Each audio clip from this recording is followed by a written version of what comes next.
Nouvelle étape dans la réhabilitation provisoire du pont de Brignoux entre Crolles et Villarbonneau. Le début de la pose du platelage a été effectué ce mardi matin pour permettre avant la fin de l'année le retour des voitures, mais pas des camions qui continueront à faire le tour.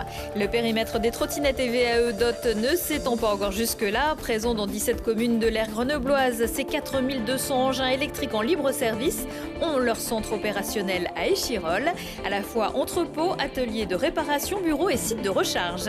Et puis la finale du concours, un des meilleurs ouvriers de France, classe cuisinier-cuisinière, se déroulera mercredi et jeudi au lycée hôtelier Lesdiguières de Grenoble. C'est en grande partie grâce au chef étoilé du domaine de Clairefontaine à Chaunas-Lambalan, l'Isérois Philippe Girardon. Bonsoir à tous, ravi de vous retrouver dans ce JT du mardi 15 novembre 2022. Du lundi au vendredi à partir de 18h, l'essentiel de l'actualité du Grand Grenoble. Permettre aux automobilistes de traverser de nouveau les rives droite et gauche de l'Isère et désengorger les voies de déviation. Le département s'y emploie depuis l'incendie volontaire de câbles qui a endommagé le pont de Brignoux il y a quelques mois. Avant cela, 24 000 véhicules le traversaient chaque jour.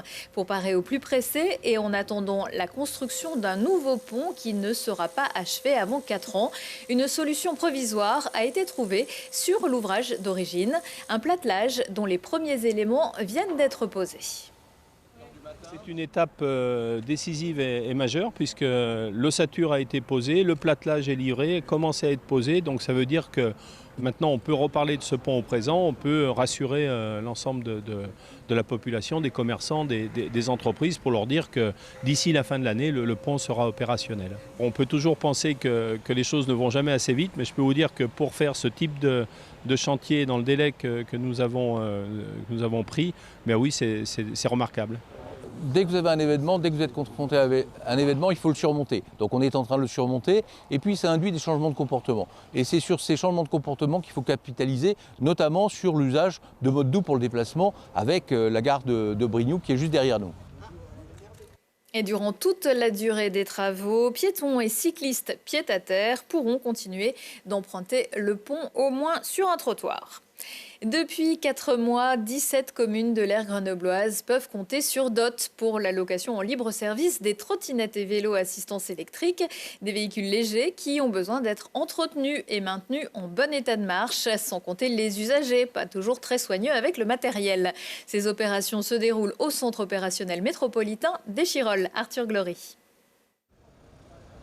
Vous les avez sûrement vus dans les rues de Grenoble et son agglomération. Les plus de 4000 trottinettes et vélos DOT ont envahi les 17 communes de la métropole. Et pour assurer la maintenance et la recharge de ces trottinettes et vélos, un entrepôt de 2000 m² reçoit chaque jour entre 30 et 40 véhicules endommagés. Freins, sonnettes, roues, chaque roulement est passé au crible. Le mécanique, il va prendre des vélos ou trottinettes, il va ramener jusqu'à son poste. On a tous les pièces pour nos mécaniques. Ils trouvent qu'est-ce qu'il cherche à côté de lui. Après, le mécanique, il va réparer le trottinette ou le vélo. Après, il va le poser. Il va tester aussi s'il va bien ou pas. Et après, s'il y a des tags ou quelque chose, il va le nettoyer. Et il va le poser sur la ligne de contrôle qualité. Au bout de la chaîne, les véhicules réparés sont ramenés à leur emplacement. Les coursiers de l'entreprise utilisent aussi ces vélos cargo pour changer les batteries directement sur le terrain. Toujours en phase d'installation, l'entreprise veut s'ancrer durablement sur la métropole grenobloise. On est vraiment sur le lancement du projet, donc on a commencé la mise en place de nos équipes et de nos ressources justement en juin 2022 et on espère pouvoir durer dans le temps justement avec nos équipes qui sont vraiment en interne, donc ça c'est très important pour nous, donc la responsabilité sociale, donc on compte vraiment s'ancrer justement dans la métropole de Grenoble et avoir un service qui dure dans le temps avec aussi des innovations à venir. Avec un trajet moyen d'une dizaine de minutes pour parcourir 2,5 km, ces véhicules en libre service sont amenés à se multiplier. DOT réfléchit alors à de nouvelles offres, l'une d'elles en préparation, le vélo cargo en libre service devrait bientôt être sur le marché. Et depuis le lancement des véhicules en libre service DOT au 1er juillet dernier, plus de 500 000 trajets ont déjà été réalisés. La trottinette a su trouver son public puisqu'elle est utilisée 2,5 fois plus que les vélos électriques. Enfants de la balle, les frères Trouillou prolongent leur contrat avec le FCG. Romain, 22 ans, 1m85, 97 kg. Il prolonge pour 3 saisons. Et Hugo, plus frêle, 1m80, 72 kg, 19 ans. Il prolonge lui pour 2 saisons. Issus du centre de formation, les frangins s'intégreront parfaitement dans la volonté du FCG d'avoir 50% de l'effectif pro formé au club. Romain et Hugo sont fils d'un ancien joueur, Stéphane, et petit-fils de Mimi, soigneur du FCG lors de la finale du championnat de France en 1993. C'est un peu le championnat de France de la cuisine. Après avoir été le théâtre des demi-finales au lycée du Clos d'Or en 2018, Grenoble accueille cette année les finales du concours Un des meilleurs ouvriers de France, section cuisine. Ça se passe cette semaine au lycée hôtelier Les Diguières. À l'origine de la venue de cet événement en Isère, le chef étoilé du domaine de Clairefontaine à Chonal-en-Ballan, Philippe Girardon, lui-même MOF et président de l'association des MOF de l'Isère. Un titre qui engage pour l'avenir. MOF, c'est encore plus dur après. On doit en être digne tous les jours. C'est essayer de donner le meilleur de soi-même dans sa vie au quotidien pour respecter le produit auprès du maraîcher, de l'éleveur, du simple livreur qui vous amène votre produit le matin, de vos clients bien sûr, de vos collaborateurs, de toutes les nationalités qui travaillent chez moi, de toutes les religions, les couleurs de peau qui travaillent chez moi, du monde du handicap, de la formation, de l'intégration. Et ça, on doit être des exemples.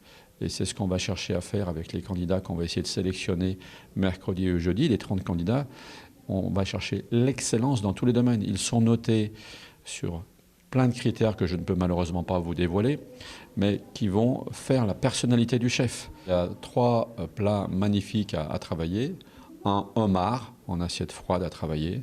Ensuite, un dos de chevreuil, pleine saison du gibier, recette chaude bien sûr. Et un dessert à base d'œufs et de ma liqueur préférée, la chartreuse. L'excellence de la gastronomie française, et certains qui reviennent du monde entier, qui viennent pour noter ce concours. Alors vous aurez aussi bien les stars que sont Paul Perret, Philippe Etchebest, etc., mais des moins connus qui vont être là pour noter, qui sont tout aussi grands dans leur domaine professionnel.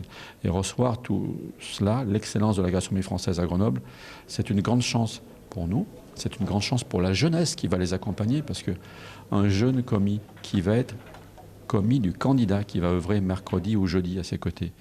Mais j'imagine le jeune garçon ou la jeune fille qui va être commis, ils vont être en binôme.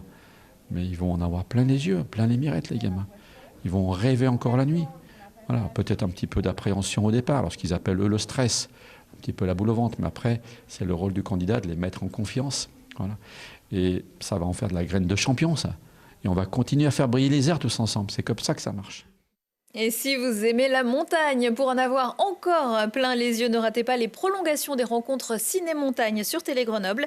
Une soirée exceptionnelle ce mercredi à partir de 20h30 avec un retour en images sur les temps forts de l'événement et la diffusion de 3 films. Une expédition de jeunes chamonniards qui partent découvrir les montagnes du Pérou pour skier des sommets à plus de 6000 mètres d'altitude. Une plongée sous terre dans les traces du secours Spéléo-Isère avec de nombreuses images d'archives sur les opérations les plus marquantes de ces 50 dernières années et une descente en kayak d'un torrent de montagne coûte que coûte de sa source jusqu'à la Méditerranée. Comme des bêtes, cette semaine, 4 chevaux noirs prennent d'assaut la MC2 pour un spectacle composé par la chorégraphe japonaise Kaori Ito et le cofondateur du Théâtre du Centaure de Marseille, Manolo Bez.